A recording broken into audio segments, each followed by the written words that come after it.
artista? Un artista es un ser igual a cualquier otro humano que está caminando. Así como hay mecánicos, carpinteros, albañiles, hay artistas.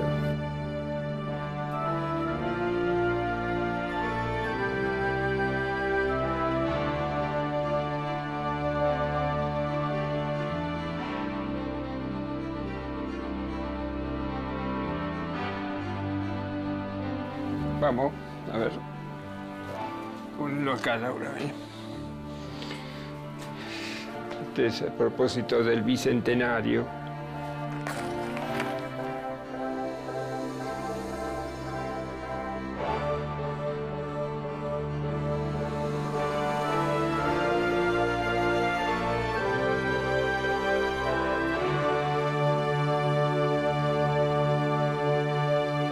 El periodo de la dictadura para las artes visuales fue un periodo muy complejo. Creo que no se puede hablar de un aspecto aislado, sino que hay que pensar todo lo que sucedía de conjunto. En ese momento había muchos artistas que asumían el compromiso de denunciar lo que estaba ocurriendo con la dictadura.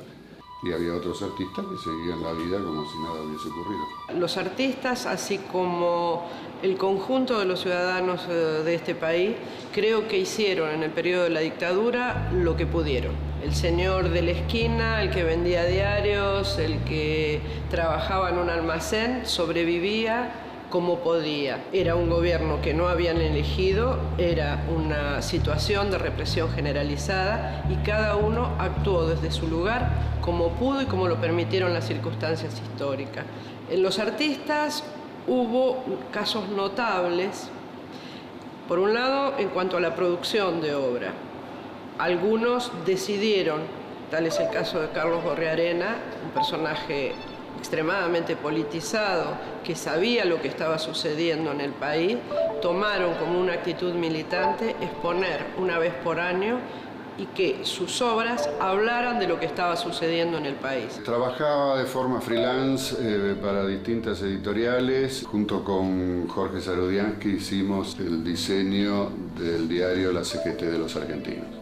Tanto Jorge como yo conocíamos a Rodolfo Walsh, a Horacio Berbisky, que eran los que llevaban este proyecto adelante. Rápidamente, al tiempo, sale el proyecto para realizar el diario Noticias. Sube Cámpora y después de eso comienza 74, 75, comienza Noticias, ¿no?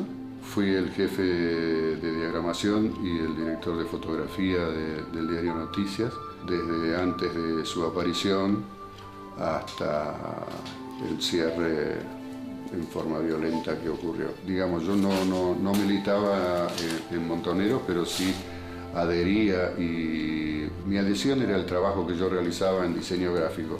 Y si algo yo me había propuesto y que habíamos hablado largamente con Paco Urondo, con Hellman, con Berbisky y demás, era justamente incorporar el diseño a los diarios. Hay un viejo lema que dice que una imagen vale más que 1000 palabras.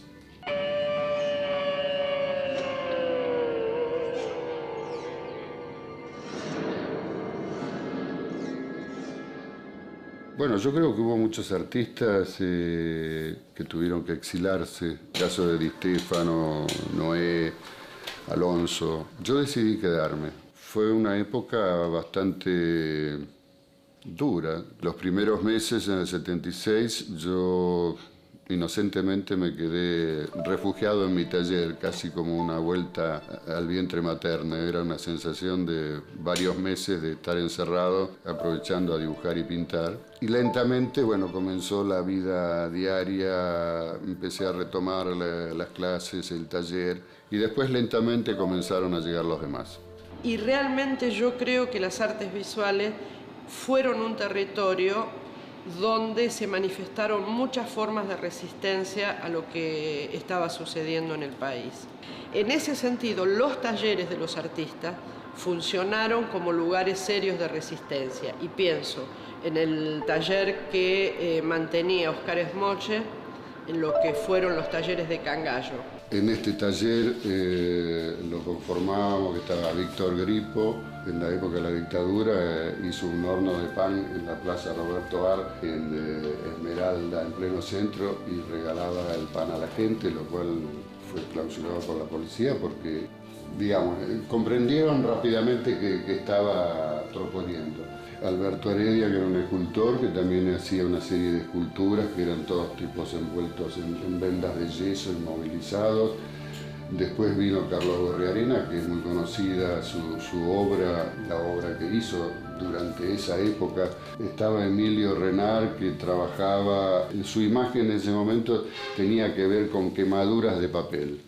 Y esos lugares eran centros donde los jóvenes iban a aprender con los maestros, pero no solo se hablaba de pintura. Lugares de resistencia mínima, pero lugares de resistencia. Frente al silencio que se imponía desde el Estado, allí se hablaba, se ejercitaba la palabra, el pensamiento crítico y una posición que creo que redundó en esta gente al punto tal que después fueron artistas emblemáticos de la generación siguiente, de la generación que surge con la democracia. Un día dando clases, inesperadamente me golpearon la puerta y aparecieron una cantidad de señores de civil con uniforme y muchos enmascarados, 100, 200, y habían cortado el tránsito y estaba lleno de camiones y autos. Nos tomaron un exhaustivo examen, tanto a Víctor Gripo con su obra y a mí con mi obra. Fue muy violento porque había dos señores de civil que cuestionaban todas las obras y daban sus puntos de vista con una formación bastante especial, yo diría. Mucho conocimiento de causa de lo que era la composición de un plano, el equilibrio, colores, etcétera, etcétera. No eran dos iniciados o recién llegados al tema. Y la manejamos, la piloteamos bastante bien con Víctor Gripo y los alumnos que lentamente después tuvieron la posibilidad de retirarse y nos hicimos cargo y nos quedamos solos en la casa varias horas con esta gente hasta que se retiró. Así que acá son todos artistas. Esa obra es suya. Por lo que veo, todo lo que hace es figurativo. Bueno, el caso de Germán Gárgano es muy especial, justamente porque involucra a alguien de quien yo hablaba anteriormente, que es Carlos Gorriarena. Germán fue detenido no por su actividad plástica, sino por su compromiso político. Y en la cárcel él se vincula con la plástica y decide desarrollar esto. Esto lo hice en el 75. Yo no me dedicaba a la pintura. Esta es la celda vista de adentro. La puerta, Sierra Chica es esto, ¿no? Siempre estábamos todos los días caminando los patios. Uno dijo, vamos a pintar, así estamos. Y yo seguí con ellos para continuar esta relación cotidiana que teníamos. Entonces, bueno, nos metimos, hicimos de la celda un taller. Entonces, en vez de salir al patio en las horas que nos daban, entonces uno iba a hacer esta actividad en vez de salir. Para él fue la pintura un modo de supervivencia al interior de la cárcel. Entonces yo empecé a hacer unos trabajos de pintura. Claro, me fue tomando cada vez más esta historia, ¿no? Esto. Este es otro, que mis viejos se la mostraron a mi primo Eduardo Maradei. Se había puesto a estudiar pintura, también le gustaba a él, se había puesto a estudiar con Carlos Gorriarena. Entonces cuando mis viejos le muestran esto y mi primo le dice, y bueno, se los mostramos a Gor, mirá.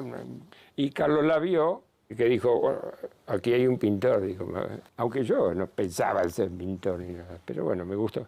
Él trabajaba en la cárcel y sacaba el material para que fuera supervisado por Gorriarena por fuera y después la familia le regresaba la devolución del maestro.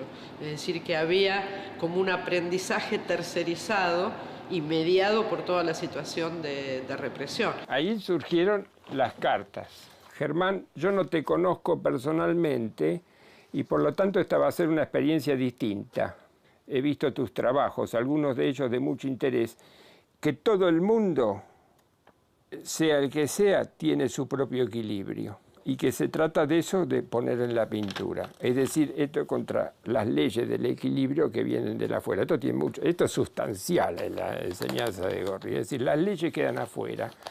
No aprendemos a partir de reglas, sino que uno tiene que ir construyendo su equilibrio. Pero digo, lo suyo fue un lento aprendizaje. Ese aprendizaje creo que fue lo que lo sostuvo en la cárcel.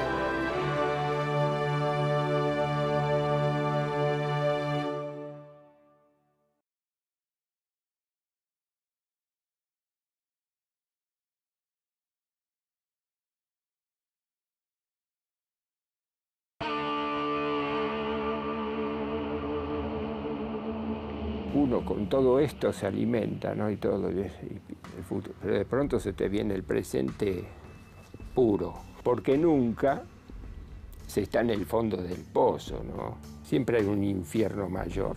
Está la celda, está el calabozo, está la ley de fuga, el pabellón de la muerte, digamos, ¿no?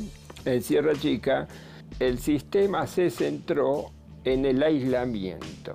Ese era el sistema ahí. Me acuerdo que vino el coronel que regenteaba esa zona de tanquista, ahí está el regimiento de Azulio Lavarría, y dijo, acá no va a haber pabellón de la muerte, pero van a estar para el carajo mientras exista la subversión.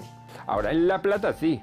Por ejemplo, en el caso de Dardo Cabo, que yo en Sierra Chica estaba 5 celdas míos, bueno, a él lo trasladan a La Plata, va a parar ahí, y cuando lo vuelven a trasladar para acá, le aplican la ley de fuego, lo meten en el camino. Nosotros eso no teníamos, pero era una espada que teníamos ahí. El calabozo ya era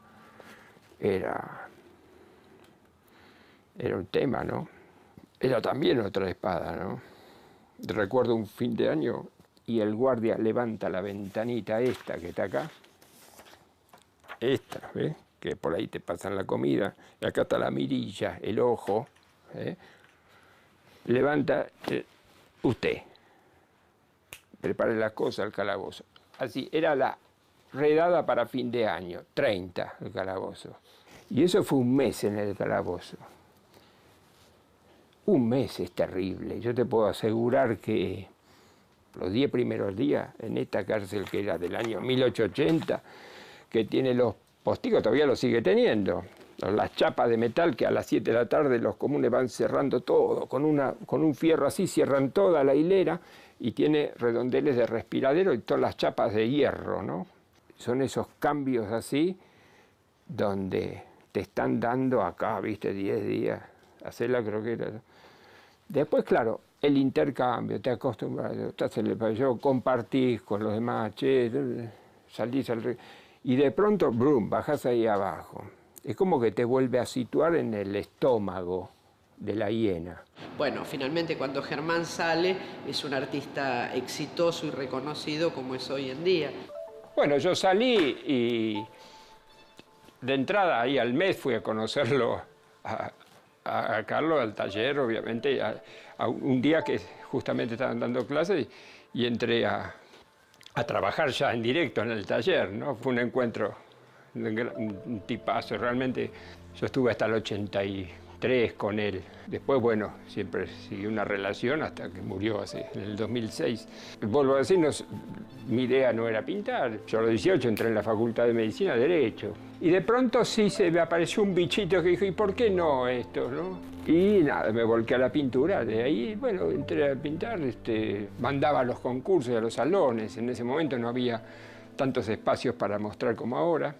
Saqué ahí el Premio Municipal de Pintura en el 86. Yo parto o de imágenes que se me arman a mí, de la imaginación puramente, escenas de películas, de las que tomo como punto de partida. Mi pintura creo que anda por algo épico, lírico también, de pronto trágico, más lírico.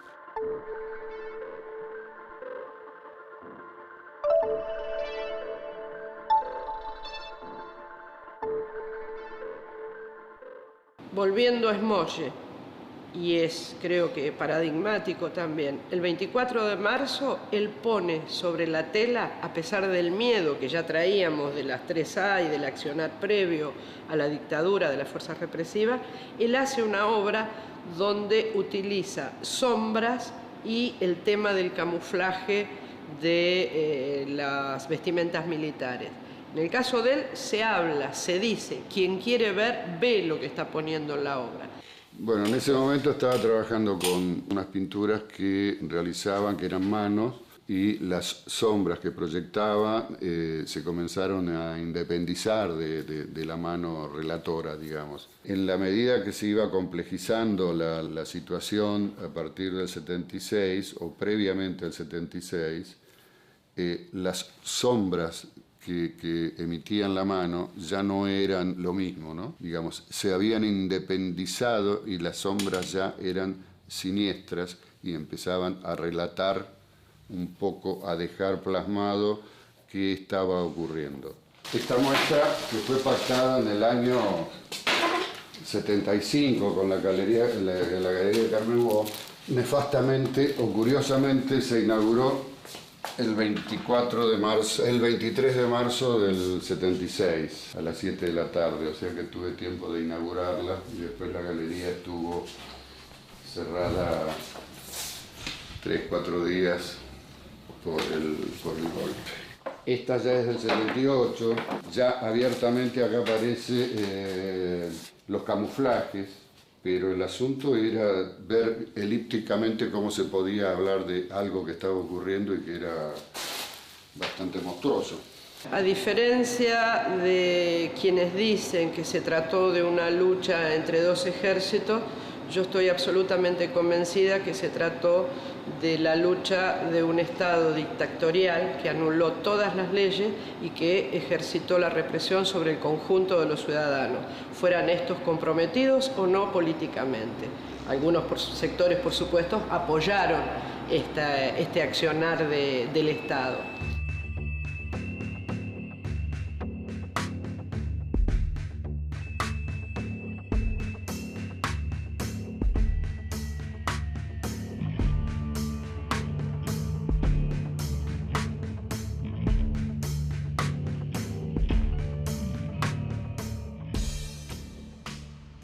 En ese sentido, los artistas, igual que el resto de la sociedad, padecieron el temor que era que abrir la boca te llevaba o a la cárcel, en el mejor de los casos, la cárcel, o lo más habitual, sobre todo durante el periodo 76-78, que fue el periodo más cruento de la represión, a la tortura, a la desaparición y a la posterior muerte.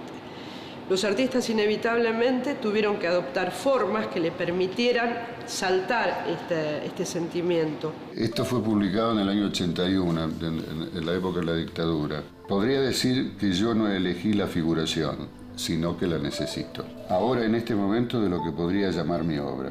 Podría escribir, pero en este momento mi lenguaje es el de mis dibujos, pinturas y grabados. Y me sirve para documentar este momento, para resolver plásticamente el tan debatido tema del artista en la sociedad, mi compromiso. Podrían, ya lo dije, ser palabras, por eso uso palabras que son imágenes en sí mismas.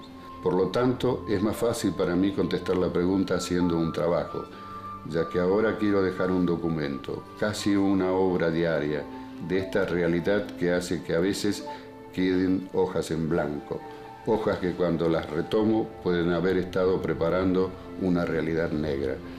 La obra, mis imágenes, tienen que hablar de lo que yo no puedo escribir, que la obra encuentre el equilibrio exacto, claro, que la haga autosuficiente para cumplir con mi compromiso, el compromiso plasmar mi presente.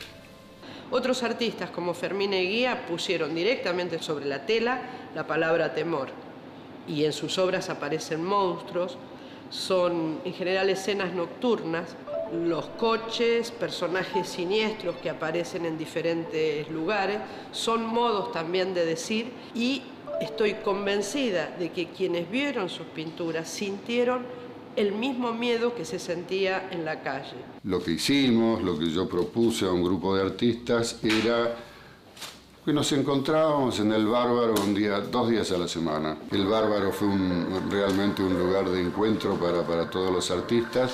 En un momento determinado se brindaba y hasta el sábado que se hacía el otro brindis. Vernos, constatar que estábamos y que no nos había ocurrido nada. En este momento el espacio de arte de la Fundación OSDE tiene, yo les diría, no solo el orgullo, sino el honor de poder mostrar una retrospectiva de Norberto Gómez, un artista que comienza a trabajar en los años 60 con la exploración de la forma, yo diría casi obras abstractas, y es justamente en el periodo de la dictadura donde él va a cambiar fundamentalmente su producción artística. Él dice que está harto de un medio que habla por alusión y decide que su obra hable nuevamente de todo esto que estaba sucediendo en el país. Y es ahí donde él presenta una de sus obras más, una de sus muestras más dolorosas, como es la serie conocida habitualmente como la serie de los chinchulines. Es decir, Norberto está trabajando con lo más descarnado de lo que está pasando en ese periodo. La sangre, los chinchulines, la carne exhibida, todo lo que es doloroso y sanguinario, ¿no? Es la represión misma, que un Estado destroce a sus ciudadanos.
Creo que los artistas vamos desarrollando algún tipo de sensibilidad. Con los alumnos trabajo con el asunto de que paren las antenas. Yo creo que hay momentos en que se agudiza ese sentido, esas antenas, ¿no es cierto? Más que una imposición, es una necesidad del artista en expresar, en volcar en su temática para dejar reflejado qué está ocurriendo en ese momento. En mi caso, en ciertos momentos la historia me llevó a reflejar en mi obra, dejar casi como un compromiso ético, diría, ¿no? Conmigo mismo. Reflejar en la obra y dejar un testimonio.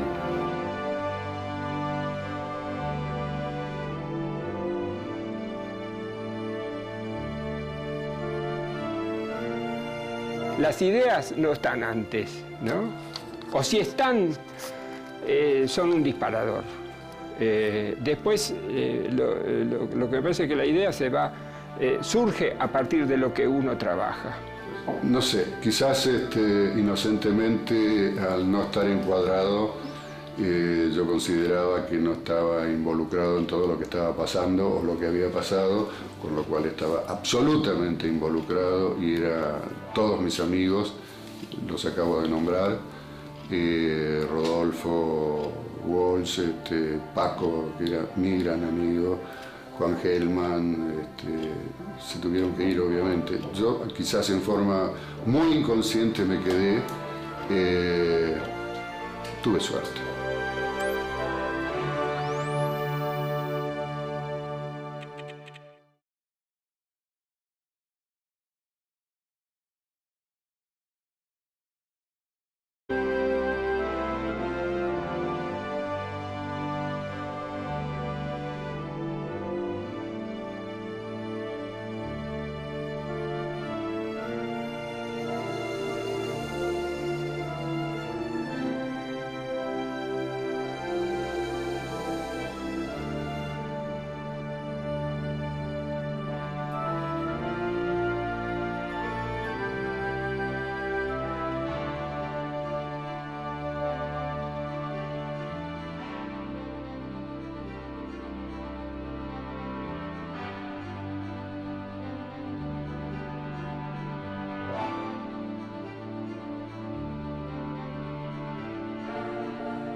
como pudo y como lo permitieron las circunstancias históricas.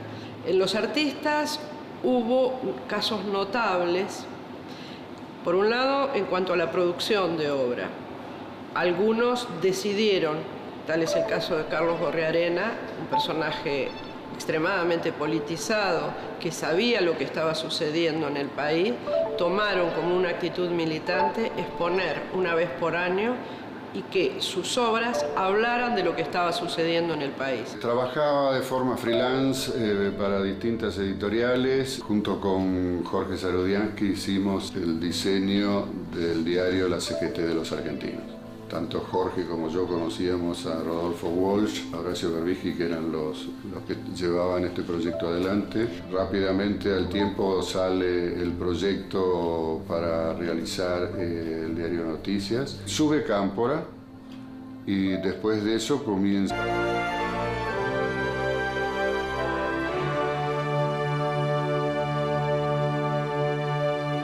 El periodo de la dictadura para las artes visuales fue un periodo muy complejo. Creo que no se puede hablar de un aspecto aislado, sino que hay que pensar todo lo que sucedía de conjunto. En ese momento había muchos artistas que asumían el compromiso de denunciar lo que estaba ocurriendo con la dictadura.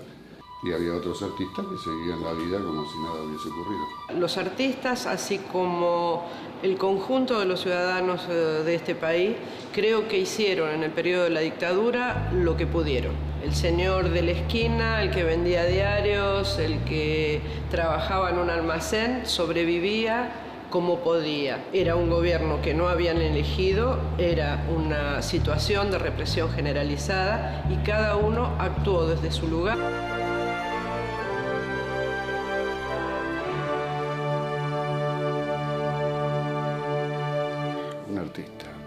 Un artista es un ser igual a cualquier otro humano que está caminando. Así como hay mecánicos, carpinteros, albañiles, hay artistas.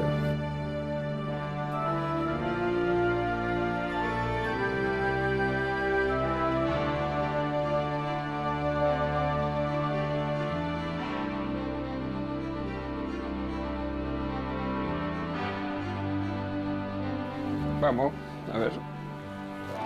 Ponlo acá, Laura. Este es a propósito del bicentenario.